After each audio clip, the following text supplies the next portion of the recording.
My dear student, मेरा नाम है संतोष और स्वागत है आप सभी का आपका अपना यूट्यूब चैनल मां शारदे टीचिंग सेंटर में। मेरे दोस्त, आज का जो क्लास है, आज का जो सेशन है, आप सब के लिए बहुत ही इंपॉर्टेंट है, क्योंकि आज के क्लास के अंतर्गत हम लोग देखने वाले हैं कि क्लास 12 जो आपका केमिस्ट्री है, तो केमिस्ट्री में ऑब्जेक्टिव में कैसे 35 आउट ऑफ 35 स्कोर कर सकते हैं। और आपको पता होना चाहिए, यदि आप केमिस्ट्री में बेहतर परसेंटेज लाना चाहते हैं या बेहतर मार्क्स स्कोर करना चाहते हैं, तो मेरे भाई ऑब्जेक्टिव में आपको 35 में से 35 आपको स्कोर करना ही पड़ेगा। और आज की क्लास में इसी के बारे में स्पेशली डिस्कशन करेंगे कि ऑब्जेक्टिव में यदि आप चाहते हैं कि 35 में से 35 अंक लाना, तो ऑब्जेक्टिव का तैयारी अभी जो समय बचा हुआ है, केवल 10 से 5 दिन का समय बचा हुआ है, तो 10 से 5 दिन में ऑब्जेक्टिव का तैयारी कैसे करना चाहिए कि ऑब्जेक्टिव में हमें कम से कम यहां पे स्कोर करना है 35 आउट ऑफ 35 स्कोर करना है। तो चलिए आज के क्लास के अंतर्गत हम इन्हीं तमाम चीजों पे डिस्कशन करेंगे। तो चलिए आज के क्लास बिना टाइम का इन्वेस्ट किए मेरे दोस्त स्टार्ट करते हैं। बस आपसे एक छोटा सा रिक्वेस्ट है, यदि आप मेरे चैनल पे नए हैं तो चैनल को सब्सक्राइब जरूर कर लीजिएगा। तो सबसे पहले मेरे भाई, मेरे दोस्त, मेरे प्यारे बहने, आप सबसे रिक्वेस्ट है, यदि आप हिंदी मीडियम के स्टूडेंट हो या इंग्लिश मीडियम का स्टूडेंट हो, इससे कुछ भी फर्क नहीं पड़ता, कोई भी इफेक्ट नहीं पड़ता है, क्योंकि स्ट्रेटजी वीडियो जो होता है सबके लिए होता है। तो आप लोग पूरा ध्यानपूर्वक 10 मिनट देखिएगा, और 10 मिनट में 110% या गारंटी के साथ बोल सकता हूं कि जब आप लोग इस वीडियो को शुरू से लेकर के अंत तक देखिएगा ना, तो आपको किसी भी प्रकार का कोई भी ऑब्जेक्टिव में दिक्कत नहीं होने देंगे, तो 100% नहीं होने देंगे। तो सबसे पहले बात करते हैं कि भाई ऑब्जेक्टिव क्या, ऑब्जेक्टिव के बारे में बात करते हैं। तो आपको पता है, और जैसा कि हम बताएं हैं कि यदि आप केमिस्ट्री में कम से कम यहाँ पे आप लोग एक बेहतर परसेंटेज स्कोर करना चाहते हैं, या आप चाहते हैं कि केमिस्ट्री में यहाँ पे मेरा 95 अंक आए या 90 अंक आए या 85 अंक आए, इस तरह से आप लोग अंक को स्कोर करना चाहते हैं, तो मेरे भाई, मेरे दोस्त, ऑब्जेक्टिव में 35 आउट ऑफ 35 आपको स्कोर करना ही पड़ेगा। तभी आपके पास आपको क्या होगा, यही 95, 90 या 85 अंक आपको आ सकता है। और बिल्कुल इजी है मेरे भाई, बिल्कुल आसान है, बस जितना बताते हैं ना उतना आप लोग फॉलो कीजिएगा। तो सबसे पहले जानते हैं, हम लोग यहाँ पे जानेंगे कि आपका जो केमिस्ट्री है, हमारा जो केमिस्ट्री है, तो केमिस्ट्री जो है कितने भागों में डिवाइड है, कितने पार्ट्स में डिवाइड है। तो सबसे पहले हम लोग जानते हैं मेरे भाई कि आपका जो केमिस्ट्री है, इसको 3 बराबर भागों में बांटा गया है। क्या 3 भाग में इसको हम डिवाइड करके पढ़ते हैं। तो सबसे पहला केमिस्ट्री के अंतर्गत जो आता है, फिजिकल केमिस्ट्री आता है। क्या होता है? Physical chemistry. दूसरा का इनऑर्गेनिक केमिस्ट्री, और तीसरा जो होता है, जो कि सबसे ज्यादा मोस्ट इंपोर्टेंट है, और यहाँ पे क्या आता है, ऑर्गेनिक केमिस्ट्री। और ऑर्गेनिक केमिस्ट्री को आप लोग बहुत ही हार्ड समझते हैं। आप लोग समझते हैं कि ऑर्गेनिक केमिस्ट्री जो है हार्ड है, ये तो हमसे कंप्लीट होगा ही नहीं। तो ऑर्गेनिक केमिस्ट्री के बारे में भी बताएंगे। तो आपको एक चीज और पता होना चाहिए कि आपका जो केमिस्ट्री है, तो फिजिकल केमिस्ट्री में टोटल 5 गो चैप्टर है। क्या टोटल 5 चैप्टर है। और इनऑर्गेनिक केमिस्ट्री में टोटल 4 चैप्टर है। और यहाँ पे क्या होता है कि ऑर्गेनिक जो केमिस्ट्री है, इसमें टोटल 7 चैप्टर है। तो सबसे पहले हमें बात कर लेते हैं माय डियर स्टूडेंट, यहाँ पे मेरे पास जो है केमिस्ट्री का बुक है, और इसमें हम लोग यहाँ पे देखते हैं कि भाई आपका जो फिजिकल केमिस्ट्री है, तो फिजिकल केमिस्ट्री आसान है या इजी है, लेकिन हमको लगता है फिजिकल केमिस्ट्री में आपको दिक्कत नहीं होने वाला है। लेकिन फिर भी हम लोग यहाँ पे डिस्कशन करते हैं कि फिजिकल केमिस्ट्री के अंतर्गत कौन कौन सा चैप्टर्स यहाँ पे आते हैं। तो सबसे पहला चैप्टर जो आता है आपका सॉलिड स्टेट आता है, मतलब कि ठोस अवस्था आता है। दूसरा विलयन आता है, जिससे कि हम लोग सॉल्यूशन के नाम से जानते हैं। उसका तीसरा होता है वैद्युत रसायन होता है। चौथा होता है रासायनिक बल गतिकी होता है। और पांचवा होता है सरफेस केमिस्ट्री, जिससे कि पृष्ठ रसायन के नाम से हम लोग जानते हैं। तो यहाँ पे 5 जो चैप्टर है फिजिकल केमिस्ट्री के अंतर्गत, बिल्कुल इजी है। और इसका ऑब्जेक्टिव जो होता है ना, पूरा सिंपल ऑब्जेक्टिव होता है। इस चैप्टर के ऑब्जेक्टिव को याद करने में आपको किसी भी प्रकार का कोई भी प्रॉब्लम नहीं होने वाला। तो ठीक है, तो आप बात करते हैं कि भाई फिजिकल केमिस्ट्री में तो हमको दिक्कत नहीं है, लेकिन इनऑर्गेनिक केमिस्ट्री में देखते हैं कि 4 गो चैप्टर कौन कौन है। तो इनऑर्गेनिक केमिस्ट्री के बारे में बात कर लिया जाए मेरे भाई, मेरे दोस्त। यहाँ पे क्या होता है, सबसे पहला इनऑर्गेनिक का जो चैप्टर होगा, तत्वों के निष्कर्षण के सिद्धांत एवं परिक्रम। क्या तत्वों के निष्कर्षण के सिद्धांत एवं परिक्रम। दूसरा चैप्टर पी ब्लॉक एलिमेंट्स, मतलब पी ब्लॉक के तत्व।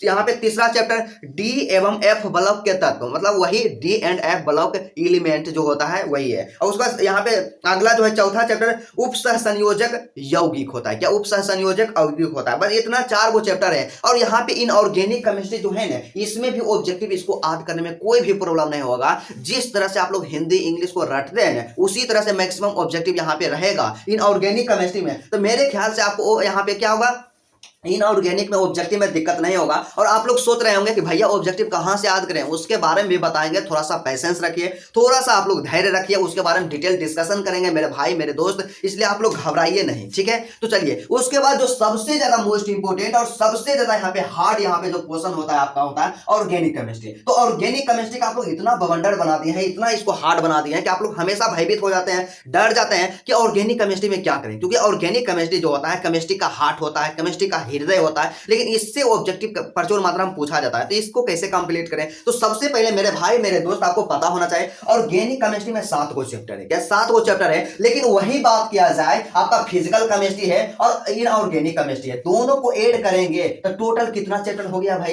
टोटल 9 चैप्टर हो गया। तो क्या 9 चैप्टर यहां से हो गया, तो 9 चैप्टर जो है 9 चैप्टर से ऑब्जेक्टिव नहीं पूछा जाएगा, ऑब्जेक्टिव जरूर पूछा जाएगा। इसलिए इस चीज को इस बात को दिमाग से हटा देना है कि यहाँ पे क्या होता है केमिस्ट्री का ऑब्जेक्टिव हार्ड आएगा, बिल्कुल इजी आएगा। जो आपके एग्जाम में हर साल पूछा जाता है उसी तरह का ऑब्जेक्टिव पूछा जाएगा। लेकिन बात करते हैं कि भाई यहाँ पे ऑर्गेनिक केमिस्ट्री जो है, तो ऑर्गेनिक केमिस्ट्री के ऑब्जेक्टिव को हम लोग कैसे आती करेंगे, तो सबसे पहले बताएंगे ना ऑर्गेनिक केमिस्ट्री जो है ना इसमें कितना चैप्टर, 4 गो चैप्टर ऐसा है, 4 चैप्टर जो आपको थोड़ा हार्ड लगेगा, रिएक्शन वाला चैप्टर रहेगा, अभिक्रिया वाला चैप्टर रहेगा, इसमें थोड़ा सा आपको प्रॉब्लम होगा। तो कौन कौन चैप्टर है भाई ऑर्गेनिक केमिस्ट्री के अंतर्गत, तो सबसे पहला चैप्टर के बारे में बात कर लेते हैं। तो पहला चैप्टर यहाँ पे आता है हेलो एल्केन तथा हेलो एरीन, इसमें आपको प्रॉब्लम होगा, हल्का फल्का यदि आप नहीं पढ़े हैं ऑब्जेक्टिव में आपको दिक्कत हो सकता है, ठीक है। उसके बाद दूसरा चैप्टर आपका क्या है, हेलो मतलब एल्कोहल फिनॉल एवं ईथर है, क्या एल्कोहल फिनॉल एंड ईथर है। उसके बाद तीसरा चैप्टर आपका जो क्या है एल्डिहाइड कीटोन एवं कार्बोक्सिलिक अम्ल,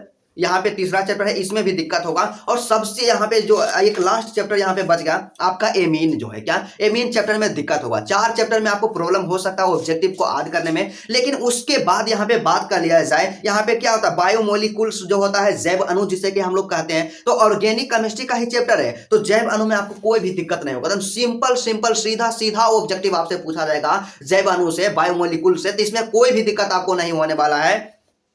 उसके बाद पॉलीमर्स जो होता है, जो आपका होता है बहुलक जिसे हम लोग कहते हैं, तो बहुलक में भी दिक्कत नहीं होगा कि कौन संश्लेषित रबर है, कौन प्राकृतिक आती है मीठा है, इस तरह से क्वेश्चन पूछा जाता है, शर्करा है, इस तरह से पॉलीमर से क्वेश्चन पूछा जाता है। और इसमें भी आपको कोई भी दिक्कत नहीं होगा, बिल्कुल इजी जो ऑब्जेक्टिव रहता है, ठीक है। और उसके बाद अगला जो चैप्टर है, जो सबसे लास्ट चैप्टर है ऑर्गेनिक केमिस्ट्री का, कि केमिस्ट्री इन एवरीडे लाइफ, मतलब क्या है कि दैनिक जीवन में रसायन। तो दैनिक जीवन में रसायन जो है ना ब्रदर, इसमें भी आपको कोई दिक्कत नहीं होने वाला। तो सिंपल सा हम समझे मेरे दोस्त मेरे भाई, यहाँ पे क्या होता है जो आपका यहाँ पे 7 गो चैप्टर है यहाँ पे आपका ऑर्गेनिक केमिस्ट्री में, तो इसमें 4 चैप्टर में आपको थोड़ा प्रॉब्लम हो सकता है ऑब्जेक्टिव को याद करने में। लेकिन आपका जो यहाँ पे 3 चैप्टर बच गया, तो 3 चैप्टर में आपको कोई भी दिक्कत, किसी भी प्रकार का दिक्कत नहीं होने वाला। लेकिन सबसे ज्यादा जरूरी यहाँ पे यही है मेरे भाई कि देखिए 5 और 4 टोटल 9 चैप्टर हो गया, और 9 और 3 चैप्टर यहाँ पे ऑर्गेनिक में भी इजी है, तो 9 3 हो गया 12 चैप्टर, क्या 12 चैप्टर हो गया, और 4 चैप्टर जो आपका इजी है। तो क्या आप 4 चैप्टर के चलते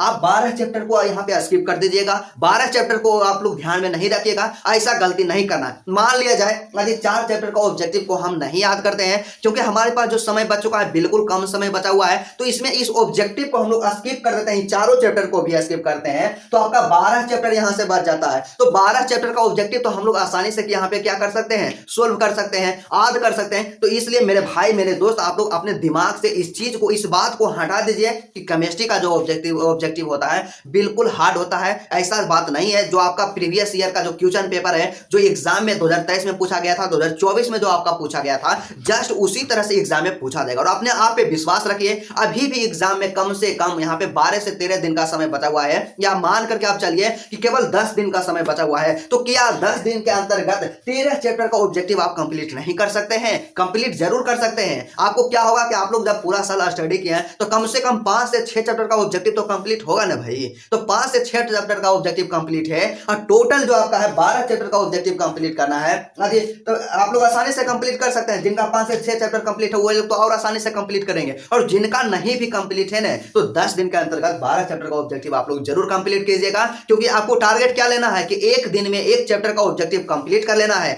बस इतना ध्यान रखना। और आपको क्या करना होगा मेरे भाई, जैसे कि आपका ऑब्जेक्टिव यदि कंप्लीट है, कहीं से मेरे भाई होंगे, मेरे दोस्त होंगे जिनका ऑब्जेक्टिव 100% कंप्लीट होगा या 60 से यहाँ पे 70% कंप्लीट होगा, तो आप लोग क्या कीजिएगा, ज्यादा से ज्यादा रिवीजन कीजिएगा। क्योंकि क्या होता है, जब तक आप रिवीजन नहीं कीजिएगा जब तक आपके दिमाग में वहां पे फिक्स नहीं होगा कि इसका आंसर क्या होगा। और रिवीजन जो होता है सबसे ज्यादा जरूरी होता है। और रिवीजन जब आप लोग उसको मल्टीपल टाइम कर लेते हैं ना, 5 से 6 बार रिवीजन कर लेते हैं, तो एग्जाम में जो क्वेश्चन आएगा ना, आपके दिमाग से फटफट उसका आंसर आएगा। तो इसलिए आप लोग क्या कीजिएगा, रिवीजन पे ज्यादा ध्यान दीजिएगा। और बात आता है कि भाई ऑब्जेक्टिव ये सब कहां से याद करें, ऑब्जेक्टिव कैसे याद करें, यही तो प्रॉब्लम होता है, किस बुक से याद करें। तो आपको हम बताएं कि आप लोग मार्केट से कोई भी गेस पेपर ले लीजिए, कोई भी गेस पेपर यदि आपके पास है, तो गेस पेपर में चैप्टर वाइज ऑब्जेक्टिव दिया हुआ है, केवल उसी से ऑब्जेक्टिव को याद कीजिए, उससे बाहर ऑब्जेक्टिव नहीं पूछा जाएगा। और यदि आपके पास ऑब्जेक्टिव के लिए स्पेशल कोई बुक आता है, जैसे टारगेट सीरीज का बुक आता है, और उसके बाद और भी पब्लिकेशन है, तो आप लोग क्या कीजिएगा, वहीं से चैप्टर वाइज ऑब्जेक्टिव तैयार कीजिएगा। और उसमें ऑब्जेक्टिव में आप लोग अभी से क्या ख्याल रखिएगा, सबसे पहला चीज, जो भी न्यूमेरिकल क्वेश्चन होता है उसको स्किप करते जाना, उसमें थोड़ा सा भी दिमाग नहीं लगाना है। और कई से मेरे भाई होंगे, मेरे प्यारी बहनें होगी, जिनको न्यूमेरिकल क्या होता है आसानी से सॉल्व हो जाता है, जो ये लोग हमेशा यहाँ शुरू से पढ़ते आए हैं, स्टडी करते आए हैं, तो उनसे न्यूमेरिकल सॉल्व होता है, तो उनके लिए क्या है, प्लस पॉइंट है, ये लोग न्यूमेरिकल को सॉल्व कीजिएगा। लेकिन जिनको न्यूमेरिकल नहीं समझ में आता है, जिनसे न्यूमेरिकल सॉल्व नहीं हो पाता है, सोल्यूशन नहीं कर पाते हैं, तो आप लोग न्यूमेरिकल में दिमाग नहीं लगाइएगा। क्योंकि एग्जाम में मैक्सिमम जो न्यूमेरिकल पूछा जाएगा 5 से 6 पूछा जाएगा, उससे ज्यादा नहीं पूछा जाएगा। और 5 से 6 के चक्कर में हम लोग क्या है, मतलब उतना ज्यादा अपने दिमाग को डाइवर्ट कर सकते हैं, उतना ज्यादा अपने दिमाग को यहाँ पे घबरा सकते हैं। इसलिए आप लोग क्या करना है, सीधा सा दिमाग में एक ही चीज रखना है, न्यूमेरिकल को स्किप करना है। जो क्वेश्चन 2024 में पूछा गया उसको याद नहीं करना है, जो क्वेश्चन आपका सेंटर पे एग्जाम में पूछा गया उसको याद नहीं करना है, बस इतना ध्यान रखना है। और सबसे ज्यादा मोस्ट इंपोर्टेंट और सबसे ज्यादा जरूरी चीज होता है मेरे भाई, क्या आप टारगेट का मॉडल पेपर लिए हैं, तो टारगेट का मॉडल पेपर में केमिस्ट्री का 5 गो सेट दिया हुआ है, तो 5 सेट का आप क्या कीजिएगा, एक सेट में 70 गो ऑब्जेक्टिव है, तो 5 सेट में 70 गुना 5 कीजिएगा, जितना भी ऑब्जेक्टिव होता है उतना ऑब्जेक्टिव आपको 100% रट जाना है। क्योंकि क्या होता है कि टारगेट का जो मॉडल पेपर होता है उससे कई सारा ऑब्जेक्टिव एग्जाम में डायरेक्ट आपसे पूछ लिया जाता है। बस आपको ऑब्जेक्टिव के लिए इतना ही काम करना है, ज्यादा से ज्यादा रिवीजन करना है। क्योंकि मेरे दोस्त यहाँ पे क्या होता है, यदि आप अभी से आप लोग हार मान लेते हैं, अभी से आप लोग टेंशन में आकर के स्टडी करना बंद कर देते हैं, तो आपको नुकसान भारी हो सकता है। और टेंशन क्या करना है, आपको सीधा सा समझना है भाई कि यदि हम टेंशन करते हैं तो स्वयं का नुकसान है, मेरा ही नुकसान है, तो टेंशन क्यों करना है। अभी से 10 दिन का समय बचा हुआ है, तो 10 दिन पूरा डेडिकेशन, पूरा जुनून और एक सही डायरेक्शन में मेहनत कीजिए ना। ऑब्जेक्टिव में क्या होता है, 35 आउट ऑफ 35 स्कोर जरूर होगा। और आपको किसी भी सब्जेक्ट में किसी भी प्रकार का कोई भी प्रॉब्लम होता है ना, डाउट होता है, तो आप लोग हमेशा मैसेज कीजिए, कमेंट कीजिए, उसका रिप्लाई हम लोग जल्द से जल्द देने का प्रयास करेंगे। तो चलिए, मुझे उम्मीद है, मुझे यह विश्वास है कि आप लोग 100% समझ गए होंगे कि ऑब्जेक्टिव यहाँ पे जो होता है केमिस्ट्री में, तो केमिस्ट्री के ऑब्जेक्टिव को कैसे तैयार करना है। आपके दिमाग से इस बात को आप लोग हमेशा के लिए निकाल दिए होंगे कि ऑर्गेनिक केमिस्ट्री हार्ड है, बिल्कुल ईजी है, इसमें 4 चैप्टर हार्ड है, 4 चैप्टर को नहीं पढ़ना है अभी से, बस इतना काम करना है। तो चलिए, आज का क्लास यहीं तक रहता है, फिर आपसे मिलते हैं नेक्स्ट वीडियो में और नेक्स्ट टॉपिक के साथ।